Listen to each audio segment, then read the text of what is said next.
Now getting into the basketball league.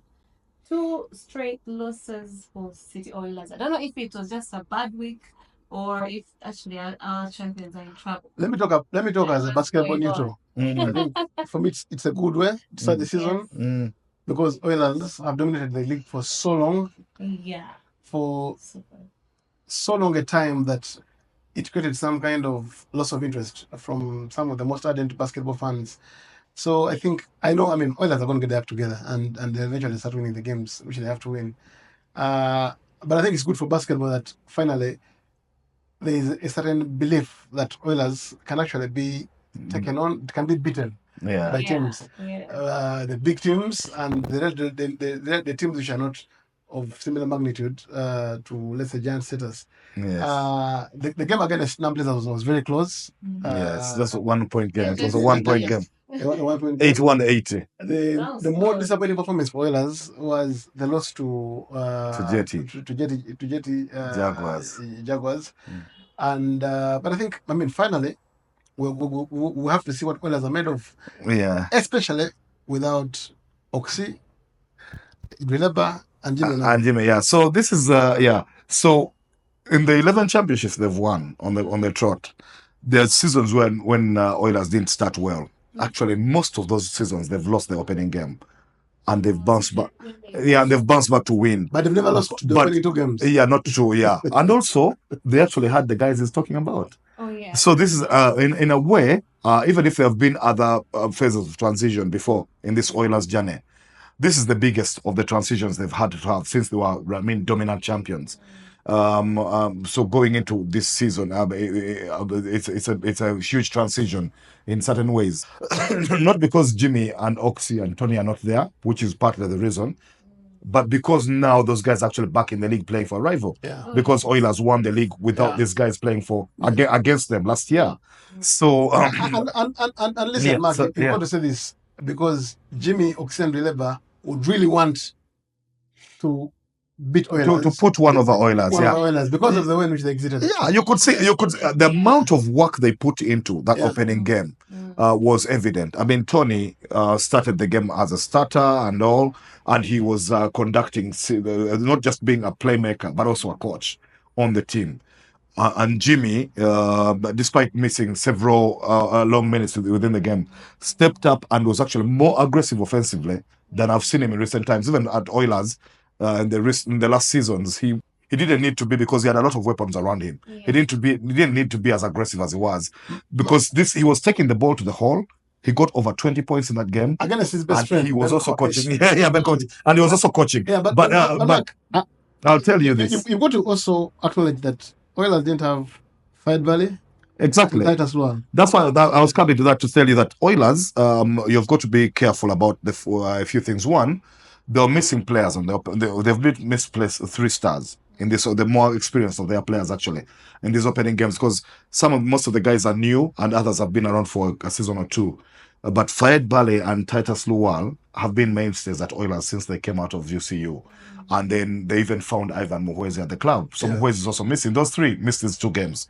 And if they were there, these games would perhaps pan out differently. Actually, not perhaps, would definitely pan out differently.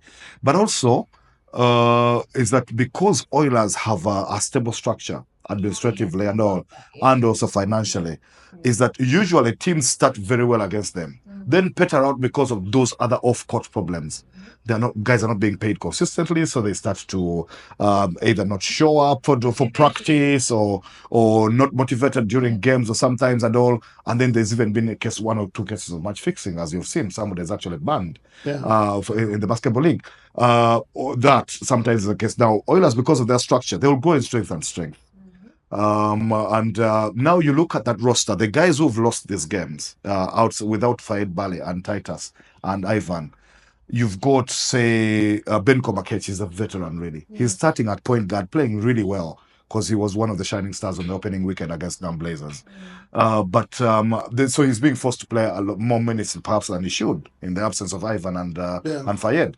But then you see, then they have a lineup which has Rogers Downer, who was there last season. It has They got it has Okumu, yeah. Edgar Munaba has just come in, Yeah. but is looking like he's going to be one of the stars Yeah. for Oilers Yeah. and the stars of the league. And then they've got a bench which has people like Awai Senkubuge and Bolton Rujumba, Benjamin Kaumi. Those guys, they've got a roster on them. If the American Jermaine Rober, because I saw they put him on the roster, if he comes in, he can come and give them some competitive edge the same way that they were getting it from a few others last year. So the roster is still strong enough to win.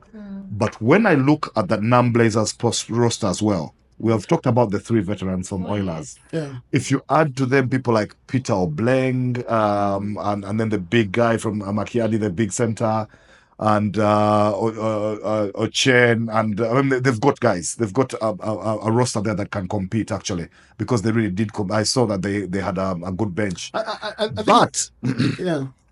Yeah, sorry, but Mark, I was going to add that they're not the only contenders for that title against Oilers. Actually, Blazers, if there was ever an opportunity to stop this dominance from Oilers, Blazers can do it this year and win that league. Oh, yes. If they remain together and motivated and paid and everything up to the end. But Mark, Jetty Jaguars, who beat Oilers in the second game, you look at their roster, and it has got those 2 bigs from UCU. Fadil Chuma and Sifoma. Yeah, Sifoma. These guys are actually from UCU. Yeah. UCU, Oilers used to be good beneficiaries from UCU talent. We've talked about Titus and Fayed. Oh, yes. But because they have their issues now, looks like UCU players, both men and women, are ending up at Jetty Jaguars. Because the Jetty Jaguars, which is run by the Kenyan auditor, the guy who started JKL, one of the guys who started JKL, and actually finances them. Nyegele, he's called. But they've got those 2 guys. They've got a young point guard that I liked very much, Ian Lobwama, when I saw him play 3-on-3 in All African Games in Ghana last year. Oh, yes. I saw him firsthand and I saw he's very good.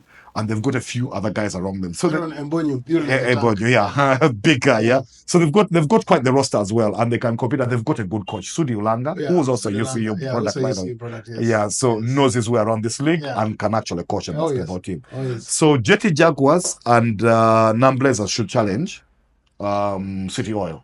Now UCU and a few others, Kampala Rockets and all that, teams which can be competitive. Over, especially UCU, because UCU also, like Oilers, they have a structure. It's a university structure. Now they have some players who had not been registered early enough, and they lost some. But as the season grows, they get more consistent, because for them, it's the same as why their ladies are actually part of their favorites. Is they are together the entire year. Yeah. Together. Yeah. Train together under the same coach, Nick Tatuereza. Yeah.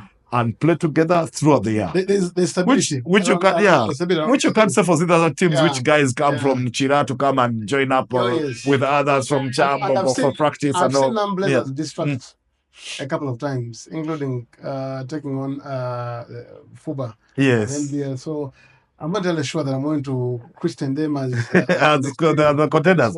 They should be until they do it. Until they do it. Yeah, because they do self-destruct. I think and sometimes it comes from ownership and administration. That's the point exactly. But with Jimmy and Tony and Oxy there, you can be sure that Oilers are going to be calm. Yeah. They've been there.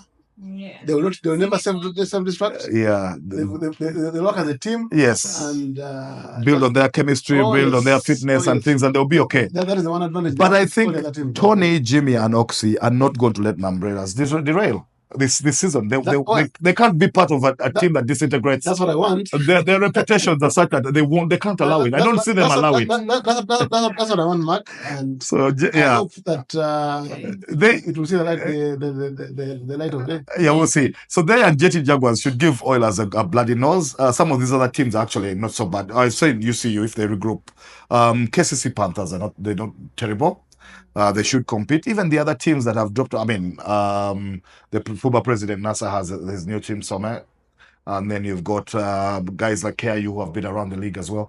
It should be a competitive league. It will be nice. For the ladies' side, though, again, the JKL, because the men and women again. I think Rwanda's like among the best, right? Yeah, because coached by Henry Malinga, I think the men and the women's team. The same way Sudi coaches both Jetty Jaguars men and women. So there's some stability there as well. And Nick that wears for UCU, so you can see. So those three Jetty Jaguars, who have like 9 players from UCU on their 12-man roster, the women. And then JKL, JT Jaguars beat the women, JKL, on the opening day of the season. JKL very strong. They have all these Gazelles players and all as well. And then UCU, who we've talked about that stability, and the national coach Nick and all, should compete for the title. Those three, I think that's how it is in the basketball.